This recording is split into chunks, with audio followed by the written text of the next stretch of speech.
8 معلومات عن التوبة هتخليك تجري لربنا سبحانه وتعالى جاري، يغفر لك ويقبلك ويتوب عليك. السلام عليكم ورحمة الله وبركاته حبايب قلبي، أهلا بكم. أهم عمل نعمله في حياتنا هو التوبة، بس في شوية معلومات لو عرفناها عن التوبة هنتوب لربنا سبحانه وتعالى ونجتهد في التوبة ونثبت عليها بإذن الله. ويلا بينا نخش في الموضوع على طول. رقم 1، أنا عندي ليك مفاجأة. والله يا سيدي كلنا أصحاب ذنوب، والله الشيخ فلان اللي أنت بتحبه اللي أنت فاكر إن مفيش أقرب لربنا منه عنده ذنوب. ما بيني وما بينك وما تفضحنيش عند حد، بس أنا عارف أنت ما بتبلش في بقك فولة، أنا كمان عندي ذنوب. أي واحد شفته في حياتك مهما كانت درجة صلاحه فهو صاحب ذنوب، وربنا خلقنا بالذنوب دي عشان نتوب فيغفر لنا سبحانه وتعالى. النبي صلى الله عليه وسلم قال: كل ابن آدم خطاء وخير الخطائين التوابون. قال صلى الله عليه وسلم: والذي نفسي بيده لو لم تذنبوا لذهب الله بكم وجاء بقوم يذنبون فيستغفرون الله تعالى فيغفر الله لهم. دي حاجة ربنا سبحانه وتعالى بيحبها من البني آدم،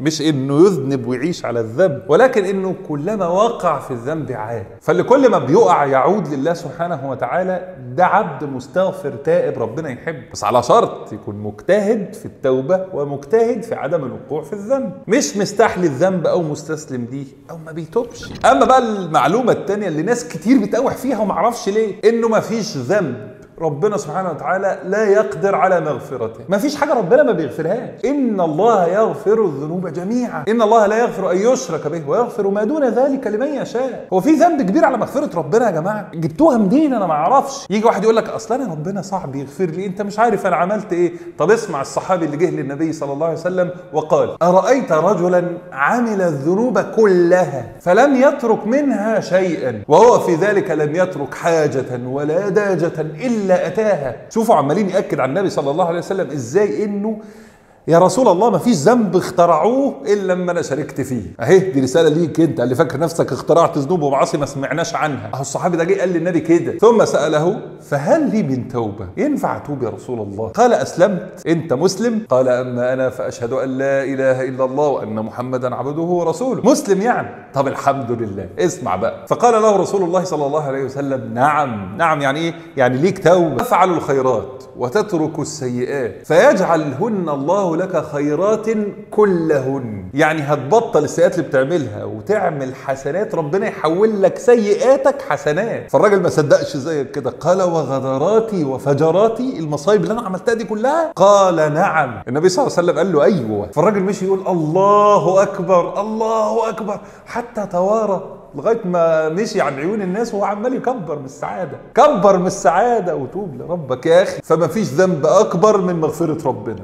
طب المعلومه الثالثه، عارف الندم اللي في قلبك، الاحساس اللي عندك انك موجوع من الذنب؟ النبي صلى الله عليه وسلم قال: الندم توبه. اللي يندم على ذنب عمله يبقى تاب، لأن ندمه معناها إن قلبه وجعه، إنه معترف إن الذنب ده ذنب، وإنه بيوعد ربنا سبحانه وتعالى إنه مش هيرجع تاني ولا هيقع تاني. هي دي التوبة وما فيش غيرها. فما تسألنيش هتوب إزاي؟ ندمان على ذنبك أنت توب.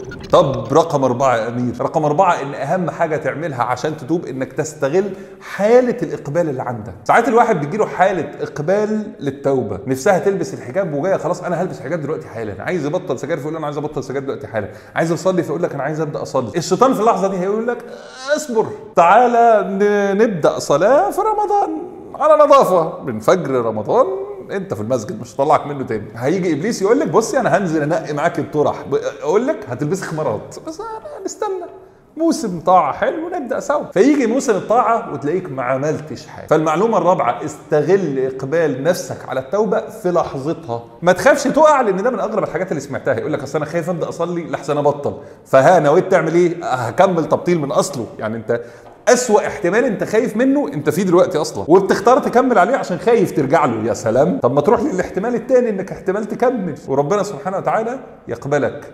فاول ما تلاقي اقبال من نفسك استغل. اما بقى رقم 5، يا سبب وقوعك، مش انت كل شويه بتتوب وتقع تاني؟ انا عارف، انا بقول لك ايه، انا عاجنك وخبز، وده بسبب انك بتستعن بنفسك، بتفتكر ان انت قادر انك تثبت على التوبه، وده مش صح. في الفاتحه اللي بتقراها على الاقل 17 مره في اليوم عشان انت بتصلي وانا عارف، تقول اياك نعبد واياك نستعين. لابد للعباده من استعانه. هتستعين بمين غير ربنا؟ يا اخي قوم صلي، اسجدي من ايدين ربنا واشتكوا نفسكم، قولوا له يا رب والله نفسي ما قادر اسيطر عليها، يا رب انا فقير محتاج انا توبه، انا لا اقوى يا ربي على عذاب ونار، يا ربي انا ما اقدرش تبقى غضبان علي، يا ربي انا محتاج توبتك ومغفرتك واعانتك، يا رب اعني على نفسي وشيطاني. ربنا سبحانه وتعالى هيعينك، ولكن تعتمد على نفسك وتفتكر ان انا بقدر، اصلا انا عندي اراده، اصل مش هينفع. اما بقى رقم 6، لو عايز تكمل على التوبه لازم يكون حواليك اصدقاء صالحين. لو انت اللي حواليك اصدقاء مش صالحين، اصدقاء بعاد عن ربنا، اصدقاء سوء، والله العظيم ما هتقدر تثبت على التوبه ابدا.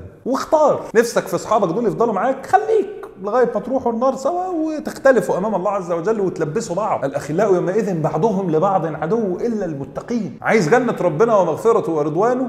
دور على الصالحين والزق فيهم. وهقولها لك والله، وحده دائمه، ما يفضلكش حد في الدنيا افضل من صديق سوء. ورقم 7، ان من اهم الحاجات اللي هتعينك على التوبه هي انك تخاصم كل حاجه في يوم من الايام ساعدتك على الذنب اللي انت بتعمله، سواء كان زمان او مكان او شخص او آلة. فلو في زمان معين كنت بتحصل فيه ربنا سبحانه وتعالى زي يوم العيد مثلا او الحاجات دي، حاول في اليوم ده تبقى مع ناس صالحين او مع اهلك في مكان ما تقدرش تعمل فيه الذنب ده. لو كان اللي بيعينك على الذنب ده مكان يعني مثلا قهوه بتقعد فيها ولا مكان بتسهر فيه، خصمه وما تروحوش تاني. لو كان اللي بيساعدك على الذنب ده آلة، موبايلك ولا لابتوبك ولا حاجه من الحاجات اللي بتتفرج عليها، حطها في وسط العيله وفي وسط البيت بحيث ما تستفردش بيها تاني. وزي ما اتفقنا، لو كان شخص اللي بيعينك ابعد عنه، خاصم عشان تقدر تتوب وتثبت. اما بقى رقم 8 واخر حاجه، هي انك تتقبل فكره ضعفك، وانك في بعض الاحيان نفسك وشيطانك ممكن يغلبوك ويرجعوك للذنب تاني. ودي اللحظه اللي بيبداوا يعملوا حفله عليك ويقول لك العجل وقع هاتوا السكينه. لا يا حبيبي، انت ما وقعتش ولا حاجه، انت مجرد بس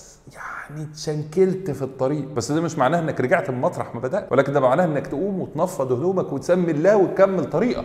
ربنا سبحانه وتعالى يتقبل العبد ولو عاد في الذنب مرات ومرات. ملكش حد للتوبه يا اخي، والله العظيم لو تبت مليون مره ووقعت المره مليون وواحد ورجعت لربنا هيقبلك، طالما كنت صادق في توبتك، طالما كنت مجتهد فيها، طالما كنت بتعمل اللي عليك من كل النقاط اللي فاتت واللي اتفقنا عليها. فوقوعك مش معناه وقوعك التام، لان الماتش اللي ما بينك وبين الشيطان ما بيخلصش غير والروح بتطلع. فوقعك في ذنب المره دي تقاومه بالتوبه تاني وتوري له قصاد الذنب ده 100 طاعه لغايه ما تندمه على اليوم اللي وسوس لك فيه. فلو مشينا على الخطوات اللي اتفقنا عليها وتوكلنا على الله واعتمدنا عليه وصاحبنا الصالحين وبعدنا عن الذنب وزودنا في الطاعات، والله العظيم ربنا سبحانه وتعالى يتوب علينا ويغفر لي. الا من تاب وامن وعمل عملا صالحا فاولئك يبدل الله سيئاتهم حسنات. فاللهم يا رب ارزقنا التوبه واقبلها منا ثبتنا عليه. تمام. والى هنا يا الاحباب ينتهي الفيديو بتاعنا النهارده. قبل ما تمشي ما تنساش لايك الفيديو، لايك صفحه الفيسبوك، سبسكرايب على اليوتيوب، فولو على الانستجرام، شير في الخير، الدال على الخير كفاعله. اما اللي دعم على باتريون لينك الدعم في اول كومنت على الفيسبوك او كومنت على اليوتيوب في الديسكربشن على اليوتيوب. انا بحبكم في الله.